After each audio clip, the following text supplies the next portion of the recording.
Welcome to the XY Advisor podcast. To join a global community of financial advisors sharing and learning with one another to drive the positive evolution of financial advice, head to xyadvisor.com.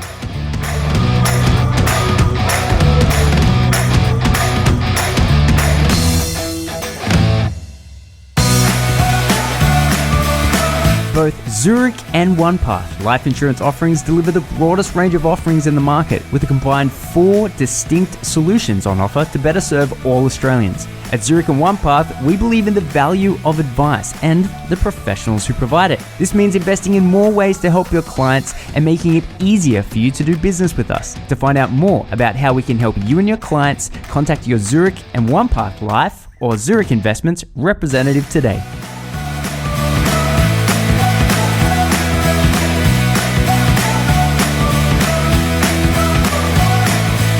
G'day, how's it going? What do you know? Striker like Clayton here from XY Advisor. During this mental health series, I've discussed a huge amount of topics from prevention, and there's been a bunch of really cool tips and tricks in there. I've brought on Matt Morris here. We've been mates for a long time, and I know he does a lot of good work in terms of that overall sort of view of the impacts of mental health issues to society. So I thought I'd bring him on just to discuss a couple of things in relation to how advisors can help. And also we've got a really cool insurance document and study that we want to bring up. So Matt, thanks for coming on. Not a problem, Clayton. So you've been working with people with mental health issues for a long time. It goes without saying that you have a really good bird's eye view of, I guess, the impact of mental health. And before we started recording, we were just talking about how it's good that financial advisors are thinking about this type of stuff because it goes to show how much society's view of mental health has changed and is changing. And we were discussing how I think advisors are in a unique position to identify, certainly not solve, we're not trained psychologists, but identify when our clients are going through mental health issues. And traditionally, it has been, hey, let's get you a lot of money. In the event, it's called insurance, life insurance, permanent disability insurance, income protection insurance. There's a lot of money type things that we can do, and that's kind of been the job. But I think that there's probably a lot more advisors can do. And so that's what kicked off this series. On the flip side of not solving it, and I guess I kind of wanted to open up the view of someone like yourself, and that is what happens if advisors don't take a chance at talking to their clients about this type of stuff. How bad is it? How bad are mental health problems on society, and should we be doing everything we can to reduce them? Yeah, look, absolutely. And thanks for that introduction, Clayton. I'm a social worker. I've been working with families for the last 15 years or so, specifically in child protection and supporting families with young kids. But definitely when we think about mental health, all social workers, psychologists, health practitioners are thinking about the mental health of our clients. Definitely, I think that it has a huge impact on all outcomes in life. And I mean, mental health is huge, yeah. There's lots of phrases thrown around like mental health, mental illness, and I don't know who else you've interviewed and what kind of definitions that you're working off. When I think of mental health, I think of it kind of as a parallel to physical health, that and it kind of breaks down some of the stigma as well, because when we think of mental health, lots of people think that it's bad, it's taboo, we shouldn't go there, we shouldn't talk about it. That's definitely changing. Now it is kind of being talked about more like physical health, that we have very healthy people, we have people who could be healthier, and we have people who actually need care or treatment by a doctor. And I think it's the same with mental health, that there's a whole continuum that everyone is placed on.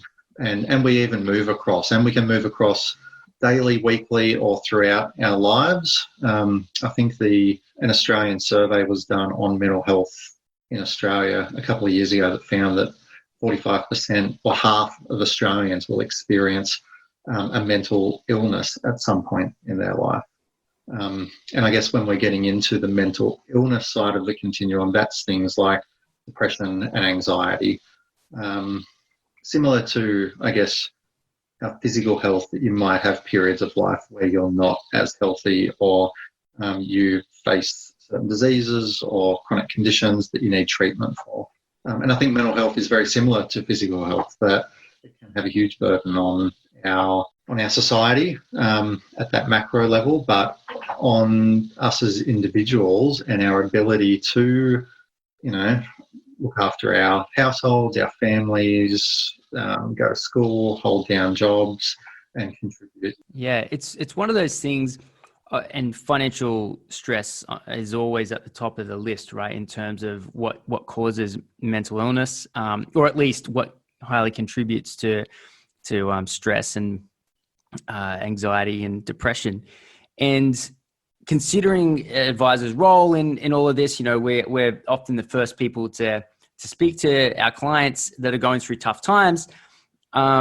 It's an interesting position to be in. And so I remember once we had a chat, and it was about, it was essentially an insurance company it was an insurance company or hospital or something.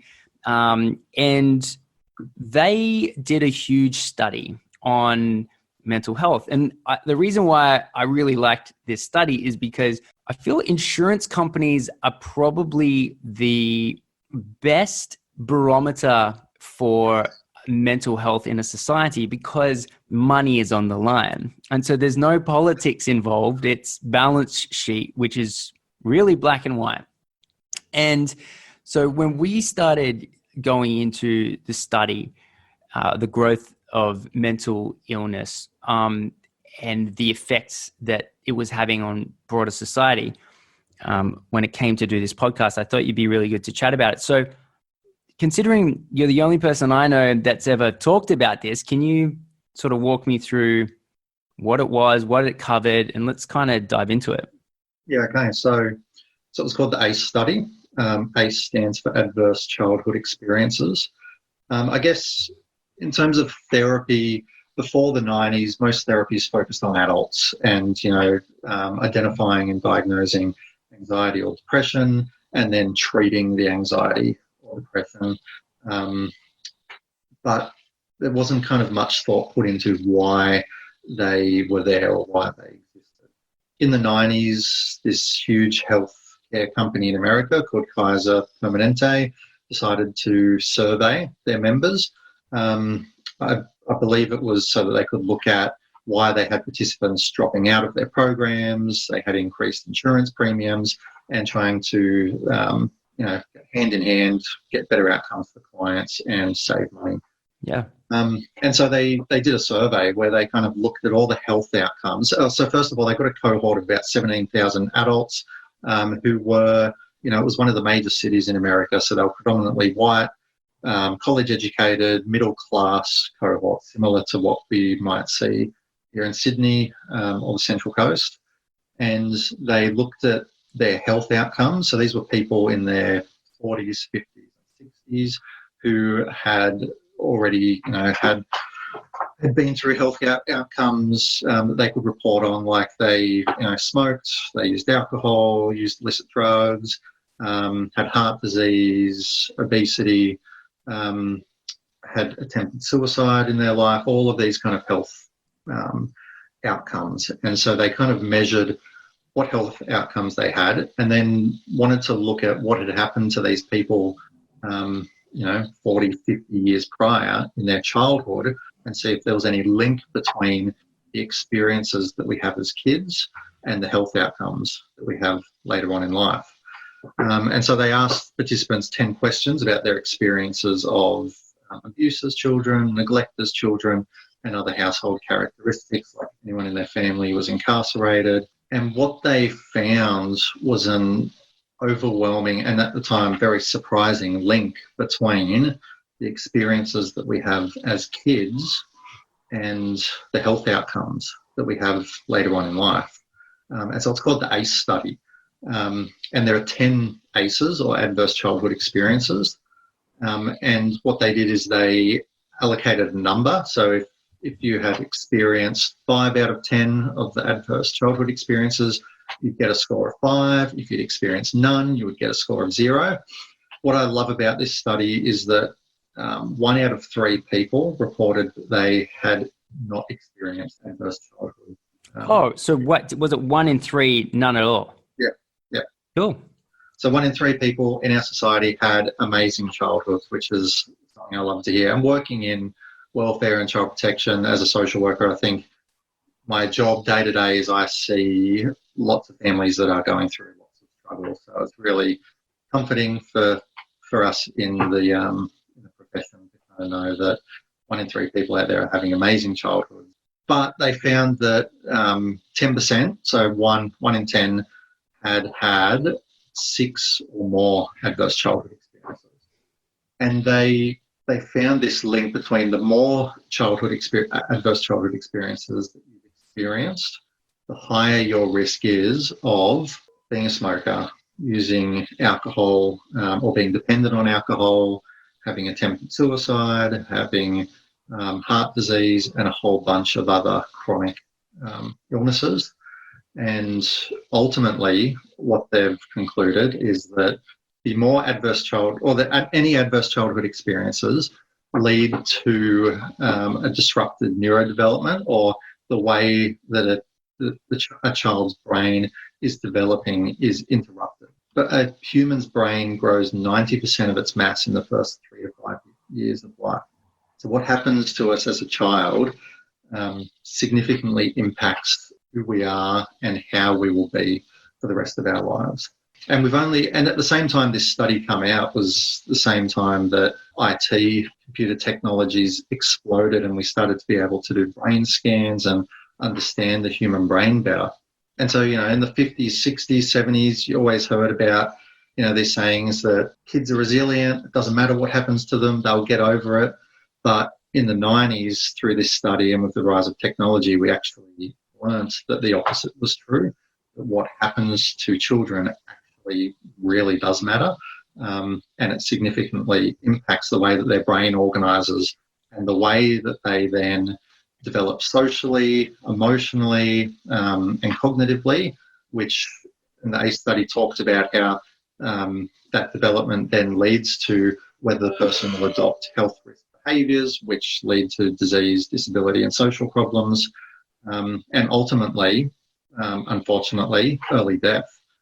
And so, we see this in Australia with severely, traumatised population groups. When I think about the Aboriginal population in Australia, it's well known that they have a life expectancy that's 20 years lower than white middle-class Australians, and there's the government policy around closing the gap to try to address some of those issues. And when you look at the treatment of Aboriginal people and the trauma that they've experienced for the last 250 years, we're seeing this even here in Australia for a long time, but the ACE study that's coming out in the 90s has kind of given us a way to understand why this is the case. Yeah, so essentially childhood trauma, has a huge effect on someone for the rest of their life.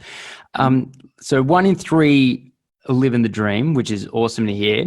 1 in 10 are obviously going to have a hard time of it, and then you've got a large chunk in between. Yeah. Now, my guess is that probably half the people you meet with on a day-to-day basis, or let's call it a half of a client base for a financial planner, is going to be never have experienced any of these ACE problems, and the other half have probably experienced certain accelerating, some more than others. And this is, while this is never going to be a conversation an advisor would ever have with a client, they'd never talk about any potential childhood trauma, but it's good to sort of understand the concept that 1 in 2 of your clients are probably going to at some point in their life suffer a mental illness for at least a small amount of time, and that a lot of it comes from childhood and sort of unavoidable. What have you seen to be successful behavior moderations that people who have a lot of these problems early on in life, who then go on to live happy, fruitful, successful lives, what are some of the behaviors that they display? Because that cohort, and I'd imagine that it'd be a pretty small cohort, that cohort of people probably have, to some extent, some good tips and tricks, right, on how to handle for even myself, for others, even advisors. Like, financial planners have gone through more change than pretty much any other job out there over the last few years, and it's caused a lot of problems. We've seen a bunch of suicides in the profession, especially over the last 12 months. So here's a question: what are some strategies that we can implement in our lives to overcome the difficult time that the industry is going through, that we might be able to learn from people who have been doing it successfully elsewhere? Yeah, wow. And that's huge. And often we're thinking about our clients and how to support our clients, but part of the recognition of the ACE study is that it's us as well as practitioners who have been through this and need to work through our own stuff. And how hard is it to support someone on the other side of the table and have some of those soft skills to be able to identify and respond appropriately to them, and maybe give them some advice when we're going through similar things ourselves.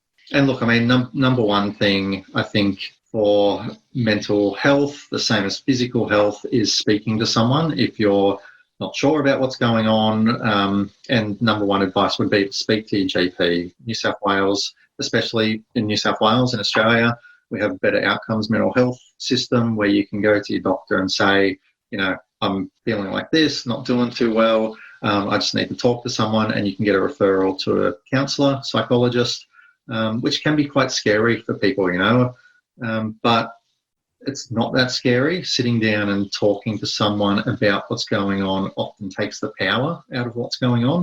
And when we talk about trauma, it often, these traumatic events or this stress that's overwhelming us so much, sits between the space of needing desperately to talk about it or thinking about it constantly all the time, that it's consuming us, but not being able to talk about it.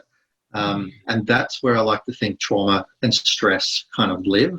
And the moment that we can talk about it in a safe environment with someone that we trust, where we know that it's confidential, it's not going to go any further, it actually takes the power out of it, and it can help us to make sense of what we're thinking about or what we're going through. At the same time, having a trained professional who can guide us in some of our thinking and help us to challenge some of our thoughts.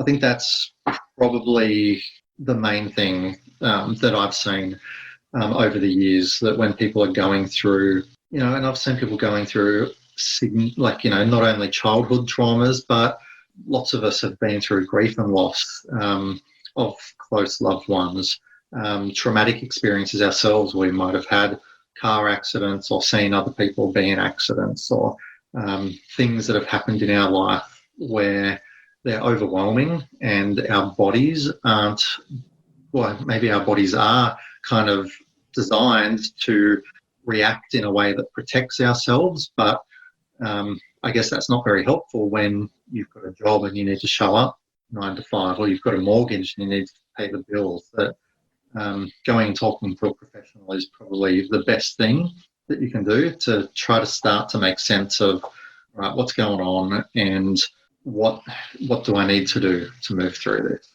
And the reason why New South Wales government puts so much, I would imagine, dollars towards looking after the mental health of as many people as possible via the GP referral system, is that just because they're fully aware of the negative impact that mental illness has on society, and at early intervention can keep people on the straight and narrow, so to speak? 100%.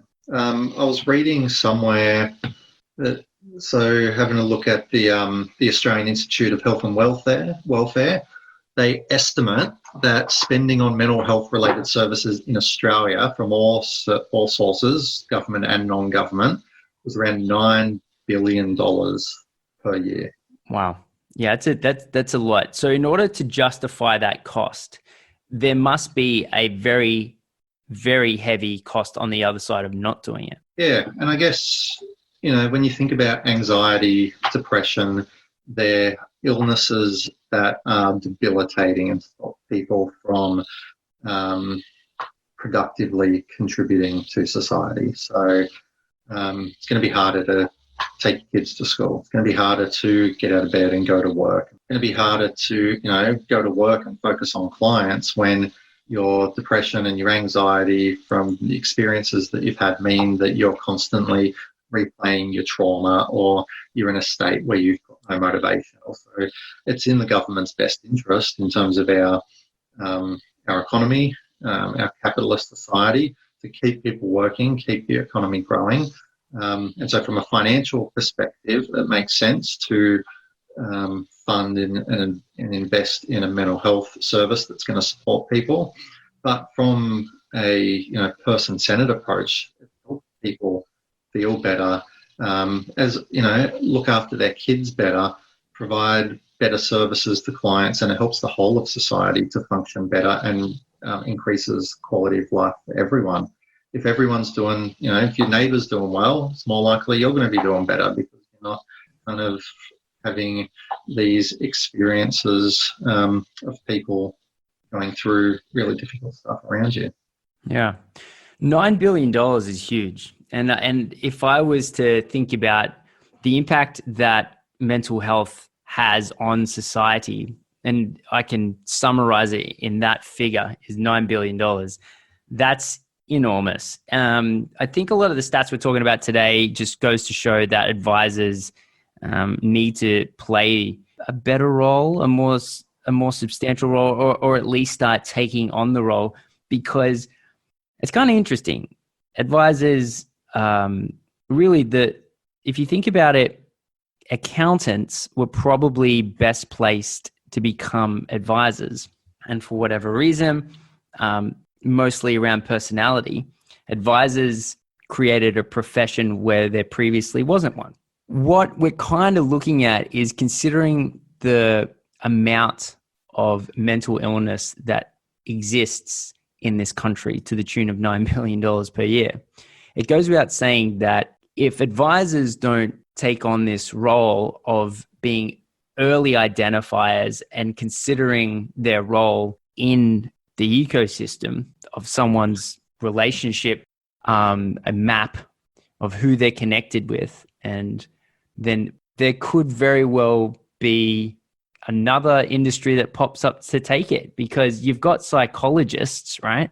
And psychologists are very much looking at money stresses, and they're probably considering, well, the closer we get to solving this key problem, the less people are going to be stressed and the less mental health problems there's going to exist. I can kind of see it, and it's beginning to happen that advisors are starting to play a bigger role in that life planning, that psychological skill set with their clients. However, up until I heard recently about this mental health first aid course, there was really, unless you wanted to go on to become a psychologist, it's kind of a bit out of your league. But I like that there are some easy first steps, because obviously the need is there, and every business person out there knows that when there's a need, there's revenue. And so there's a need there. So it makes sense, if advisors are in a position to do it, that we should not be the accountants that advisors ended up creating a new profession for. So yeah, man, And Clay, I think that there's lots of professions that are getting to the point where they're noticing that these soft skills are highly sought after in the industry.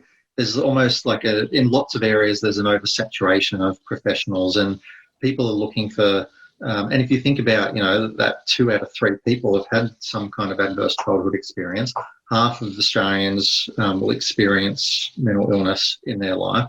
There's a lot of people who have trauma, who have, some kind of, some impact on the way that they're functioning every day. And so if I'm one of those people and I have a choice to go to a financial planner, a financial advisor who doesn't have any soft skills and who just tells me about my what I need to do, or a financial advisor who has the soft skills that they listen to me, that they can hear what I'm saying, they understand maybe some of the reasons why I'm making these decisions. I feel listened to, I feel safe with them. They just have an awareness. One of the best things that I heard, to summarize the whole ACE study and all of this research around trauma, Oprah Winfrey runs a few schools in Africa, or maybe a school or a few schools. And so she got on a trauma guru, a trauma guide in America called Bruce Perry, who's at the forefront of implementing a lot of this research. And she went through all the training with him and implemented a trauma-informed approach in her schools. And she summarized all of the research by saying that the biggest thing that she's learned from going through all of this is that now when she looks at students, she looks at her clients and they're being full on or they're being in pain or whatever, the biggest change in her behavior is now she doesn't think what's wrong with this person. She thinks what happened to this person. And just that shift in thinking, it's not thinking what's wrong with this person, they're different or they're annoying or whatever. It's actually trying to think outside the box and think behind the behavior and think what happened to them. Why are they acting like this? Why are they making these decisions? And just in that act of thinking differently, you're already practicing mental health first aid because you're thinking about the person and the reasons why they're making their. Man, awesome. Look, obviously this is a really difficult topic from a financial planning point of view, look at the impacts of mental health on society.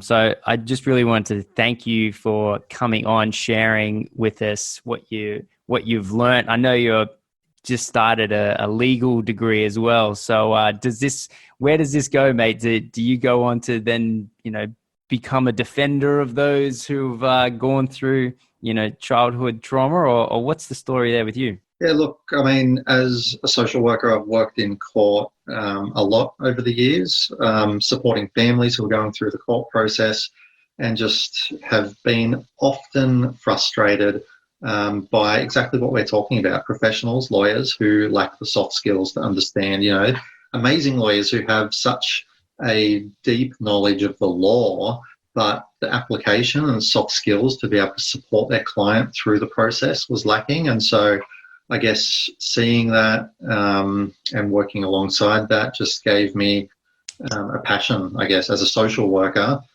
to become a lawyer so I can support families who are going through the court process and not just support them legally, but support them, socially and emotionally as they're going through the process as well. So I've just started a law degree. It's going to take me 5 years to finish part-time. I don't know where it's going to take me, but, it was something that attracted me.